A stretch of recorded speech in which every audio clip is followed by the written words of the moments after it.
खंडणी मागणाऱ्या 2 आंदोलनकर्त्यांवरती गुन्हा दाखल अशी बातमी वाचल्यानंतर धक्काच बसला। नंदुरबार येथील MKD नर्सिंग कॉलेजमध्ये आदिवासी विद्यार्थ्यांकडून अवाजवी शुल्क फी आकारणे, भारत सरकारची शिष्यवृत्ती विद्यार्थ्यांना न देणे, विविध कारणांसाठी विद्यार्थ्यांकडून पैशांची मागणी करणे, विद्यार्थ्यांना नापास करण्याची धमकी देणे अशा अनेक गैरप्रकाराविरोधामध्ये गेल्या अनेक दिवसापासून विद्यार्थ्यांचं आंदोलन सुरू आहे।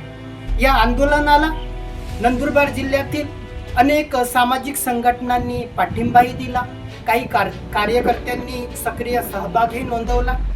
आदिवासी आमदार महोदय सुद्धा या आंदोलनामध्ये जाऊन आले, परंतु या आंदोलनकर्त्यामधीलच काही विद्यार्थ्यांनी या कॉलेज प्रशासनाकडून 15 ते 20 लाख रुपयांची मागणी केली, खंडणीची मागणी केली, शिक्षकांना मारहाण केली, शिवीगाळ केली, झाडपोड केली आणि पोलिसांना जे वाटेल ते असे खोटे व बनावट गुन्हे या आंदोलनकर्त्यांवरती दाखल करण्यात आलेला आहे। हे बघून हास्यास्पद वाटतं आणि नवीन यामध्ये काहीच वाटत नाही आहे। उलटा चोर कोतवाल को काटे अशी परिस्थिती आहे। कारण की आंदोलनाचा मुख्य विषय काय आहे की या कॉलेजमध्ये विद्यार्थ्यांकडून आर्थिक लूटमार केली जाते, पैशांची लूटमार केली जाते। ही आर्थिक लूटमार करणाऱ्यांवरती कारवाई झाली पाहिजे, शिष्यवृत्ती घोटाळ्याची चौकशी झाली पाहिजे, अशा मागण्यांसाठी जर आंदोलन सुरू हे आहे आणि उलट आंदोलनकर्त्यावरतीच पैशांचा आरोप करणं हे हास्यास्पद वाटतं।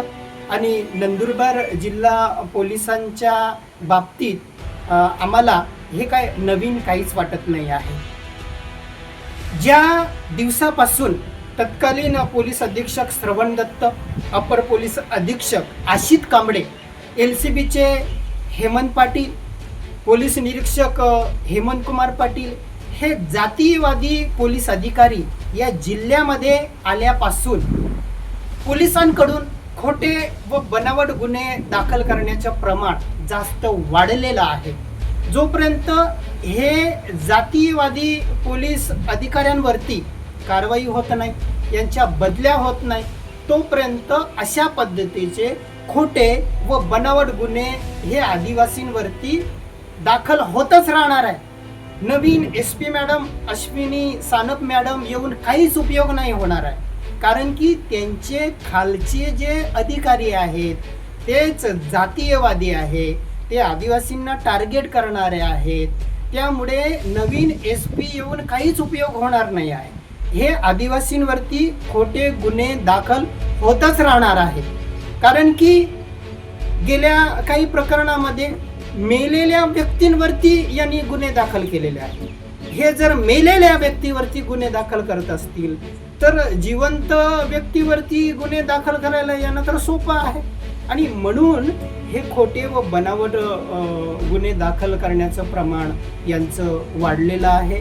नंदुरबार जिल्ह्यातील या पोलीस अधिकाऱ्यांचं आता अति होत आहे, म्हणून यांनी खोटे व बनावट गुन्हे दाखल करणं आता बंद करावं आणि पोलिसांनीच आता कायद्याचं पालन करावं अशी आमची मागणी आहे।